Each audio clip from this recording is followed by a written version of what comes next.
Hey y'all, I'm your host, Kennedy Brady. That's Kennedy like the president and Brady like the bunch, but since you're here, well, first you can like and subscribe, but then after that, you can call me Ken just like the Barbie. And this is KenRaeB.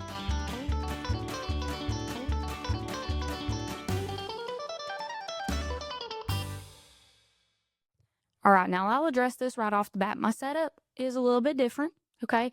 I went into what I call Nana mode. Now, my Nana on my dad's side is known for rearranging her house literally every 2 days. Every single time I go over there, the setup completely different. I had a Nana moment last week and decided that I would not be satisfied until my entire room was rearranged.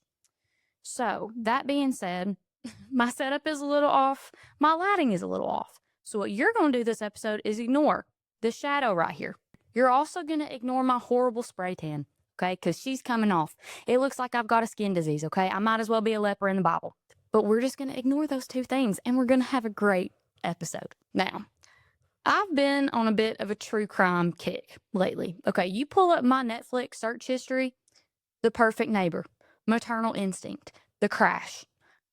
Genuinely, there are some crazy, crazy stories out there. Actually, I even heard of a story this past week. I watched one on YouTube where this woman way back in the day, she murdered somebody across the country by sending them poison chocolates. I think she was on the East Coast. She sent a box of poison chocolates all the way to the West Coast and ended up murdering somebody that way. Some of these stories people are crazy. Now, believe it or not, the Bible has quite a bit of murder in it.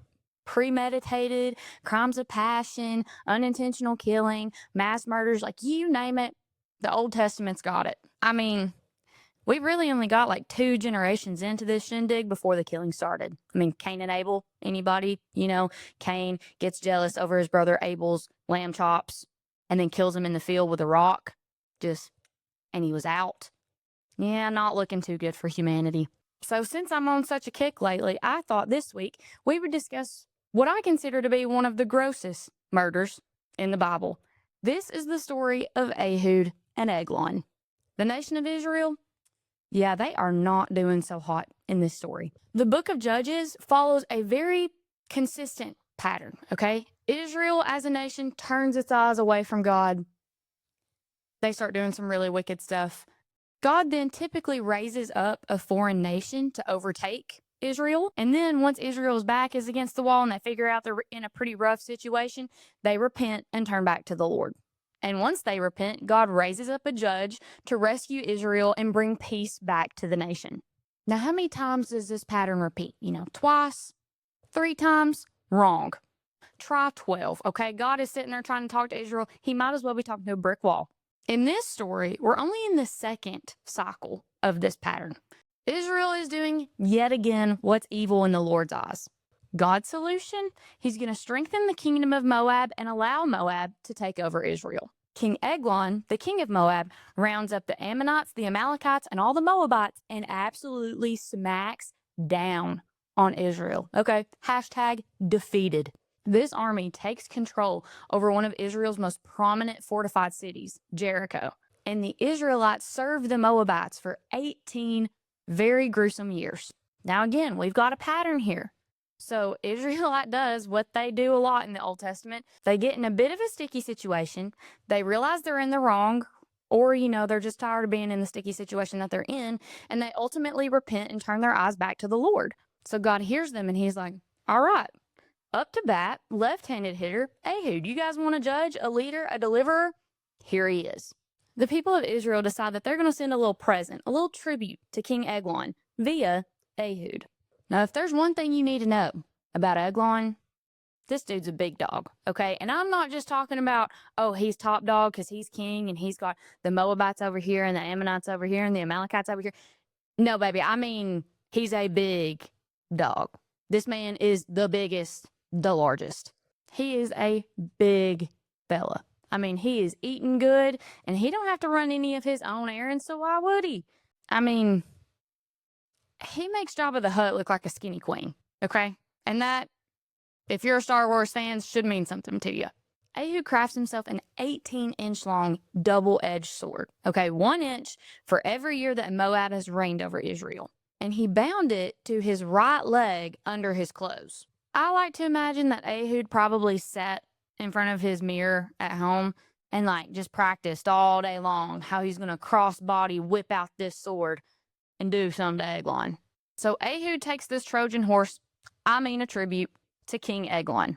Now, it must have been a pretty good-sized tribute because several people do have to carry it or help carry it to King Eglon. After presenting it, with a nice cute little bow on top, Ehud sends all of his helpers away, okay? He's got a mission to accomplish. And, well, it's probably not a good idea to have anybody around when you murder someone. But even though he sends his buddies away, he's still got a problem on his hands, okay? The king's attendants are everywhere. There are eyes and ears literally every which way he turns. And again, how you gonna murk somebody if everybody's around? But luckily for Ehud, the king doesn't only love food. Oh no. He loves popping hot tea. So Ehud sizes him up, eyes him, and goes, "Psst, I have like a super top secret message for you. You want to hear it?" And King Eglon, boy, does he want to, because he orders everyone out of his presence, and all his attendants scurry away like rats. King Eglon is sitting alone in his roof chamber room. So think kind of like a master bed and bathroom situation. And he's up there because, again, he's a big fella and it's a little bit cooler up there. And if he's going to hear some piping hot tea, well, he might as well be cool doing it.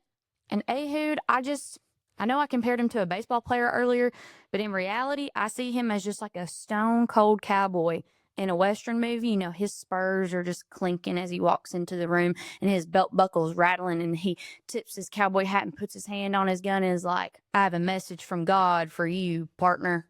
Eglon stands up, and Ehud, just like he practiced, crossbody whips out that sword and sinks it into Eglon. And when I say he sunk it in there, I truly, truly mean that. All 18 inches went into Eglon, plus the handle and Ehud's hand. King Eglon's fat encloses around the sword, and as Ehud goes to remove his hand, the entire sword gets sucked into his body. Eglon is obviously #dead. I don't know how many people can survive having an 18-inch long sword plus the handle sunk into their body. And what's even crazier is the Bible doesn't tell us that there was like an exit wound, okay? It just says that the sword is like in him. Well, do you know what happens when people die? Let's just say it's a great thing that they were in the chamber room and close to the bathroom, because when you pass away, your bowels release. I hope those floors were tiled, because let me tell you, this is a mess. Ehud then leaves, and presumably through like a window or a balcony to make his escape. And he leaves the doors of the chamber room locked behind him. The king's servants come back to check on King Eglon, and lo and behold, the doors are locked. And I bet they're just waiting outside, tapping their feet like, "Oh my gosh. Oh, he's constipated again." And by the smell of things, it is not going good in there. Okay, I guess we should just wait out here until he's finished. Surely he'll like call for us when he's ready to, get cleaned up and stuff, or if he needs us. They literally wait outside in the hallway for the king until they get embarrassed. Like, they wait for forever. After waiting and waiting and waiting, one of the king's servants is like, "All right, guys, enough of this. Something's up," and goes and unlocks the door, only to swing it wide open and find his king dead on the floor. Because the servants waited so long, Ehud has plenty of time to escape. Ehud makes it to the hill country, and he sounds a trumpet across all of Ephraim, which is part of Israel. And when they hear the trumpet, all the people of Israel pull up, and they look at Ehud, and they're like, now this guy, he'd be a good leader. All right, dude, we're following you. And Ehud's all, "Well, if y'all are going to follow me, we're going to go get rid of these Moabites." So the Israelites block all the passable parts of the Jordan River, and they don't allow anybody to pass over. And as the Moabites are trying to escape, they end up killing approximately 10,000 of them. And after Israel killed all these men and subdued Moab, the land had peace for about 80 years. Now, at this point, you might be thinking, Kennedy, so where's God in this story exactly? This sounds more like a Game of Thrones episode than a story from the Old Testament. And you know what? You're right. It truly does sound like something straight from HBO. However, I personally think it has some very surprising takeaways.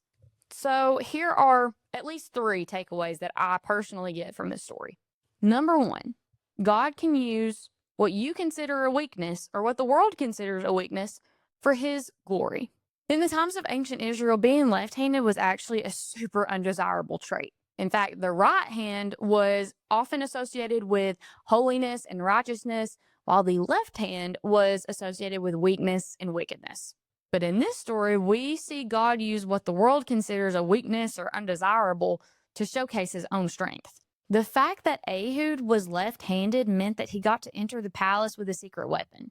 The guards escorting him would have been searching on the opposite side of his body because they would have thought that he was right-handed. So Ehud's left-handedness was essential for God orchestrating this defeat of Moab and the rescue of Israel. So then the question becomes, what weakness do you possess that really God could use for his own greater purpose? Number 2, carefully consider who you let in your chamber room and why you're letting them in. To be completely honest with you, King Eglon's life could have been spared had he, 1, not sent away all of his servants, and 2, had not let Ehud into his chamber. After Ehud's flattering tribute, King Eglon was drawn like a moth to the flame at the promise of like a secret message. But because he was like low-key kind of nosy, King Eglon sealed his own fate. So consider this. King Eglon literally sent away his most trusted attendants and confidants to hear a secret message from a stranger by inviting him into the most private part of his house. Doesn't get more private than a bathroom, people. It hit me that we kind of do this to God a lot, you know? We send him away so that we can let some not great influences into the most private parts of us, which happen to be our hearts and minds. What areas of your life are maybe you sending God away from so you can give an audience to someone or something that does not have your best intentions in mind? And finally, number 3, I can promise you that God is not unaware of or unprepared for our grossness. In my opinion, this is one of the grossest stories of the Bible. I mean, lots of guts and gore, okay?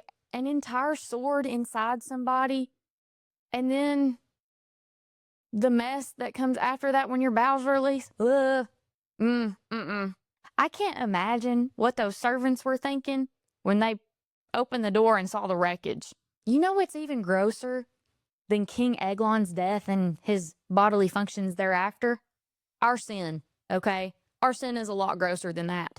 Yet, God isn't unaware of our sin, and he is not unprepared to deal with it. Sure, our sin breaks his heart. There's no doubt about that. But that doesn't mean that he turns his back on us. No, in fact, he turns toward us. I mean, he sent his one and only son to face our sin head on, die on the cross, overcome the grave, and then reconcile us to him. When God speaks through Paul in Romans 8:38 and says that nothing can separate us from the love of God, he means it. There is nothing that can separate us. Jesus just opens his arms to us undaunted, which then leads me to ask, what areas of your life are you probably holding back from God because you think it's just too gross for him to handle? And honestly, it's kind of too gross for me to even admit or look at. All in all, I'm telling you, God can work through anything. In fact, the more unconventional a situation is, the more glory ultimately goes to God. And that's what tends to keep me grounded through life and grounded when I read stories like this. And you know what? If I could just offer one final takeaway from this story, you know, girls always go to the bathroom with a friend. Maybe humanity can learn something from us, okay? Because if anything this story proves, you should always take a buddy to the bathroom. Thanks for watching this episode of KenRaeB. Be sure to like and subscribe. You can find KenRaeB on Apple Podcasts, Spotify, YouTube, and Substack. And what stories do you want to hear about next? Let me know by sending me a DM or an email or a text message, or I don't know, just get a hold of me somehow. Thanks for watching.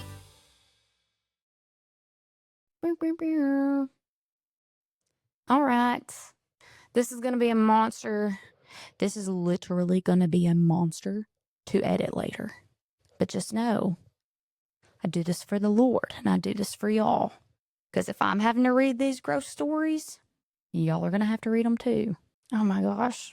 Like, 18 inches. That's crazy. That's over a foot. Oh my gosh. That is gross. That's gross. And I feel bad for those servants having to clean it up. That's nasty. That's nasty.